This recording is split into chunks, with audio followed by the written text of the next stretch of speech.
अस्सलाम वालेकुम दोस्तों, क्या हाल है। उम्मीद है सारे ठीक ठाक हो। सो हसने खेडने हो, सो अपनी ज़िंदगी ने इस खूबसूरत जे वक्त के हसने खेडने गुजारने हो। सो मेरा नाम है दोस्तों मोहम्मद सकलैन। तुसीं तकन लगे हो सकलैन ट्रैक्टर ए जे के यूट्यूब चैनल दा। अज दोस्तों तुहाडे वास्ते लैके आए एक मैसी फरगूसन 260 ट्रैक्टर साफ सोहनी सुथरी जी कंडीशन ही दोस्तों गड्डी है, जैनवन हालत गड्डी है। जिस भी तुसीं खरीदना चाहो तो तुसीं मेरे नाल राबता कर सकते होगे। कोई दलाली शलाली नहीं, टोटल जनाबे वाला फ्री सर्विस तुहाडे वास्ते अवेलेबल है। ठीक है, 1 रुपया भी राम मेरे वास्ते जे कोई दलाली वगैरह लैना हो।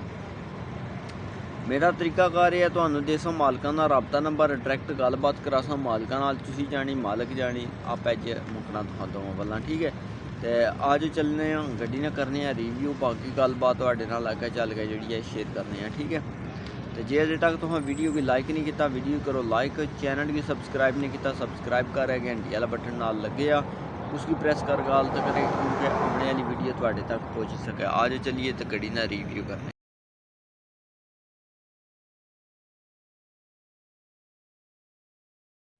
तकिए दोस्तों कैसी लगी है गड्डी, यकीन जाना सोहनी सुथरी साफ जी मुनासब प्राइस नहीं गड्डी है। जे तुसीं खरीदना चाहो तो तुसीं मेरे नाल राबता कर सकते होगे।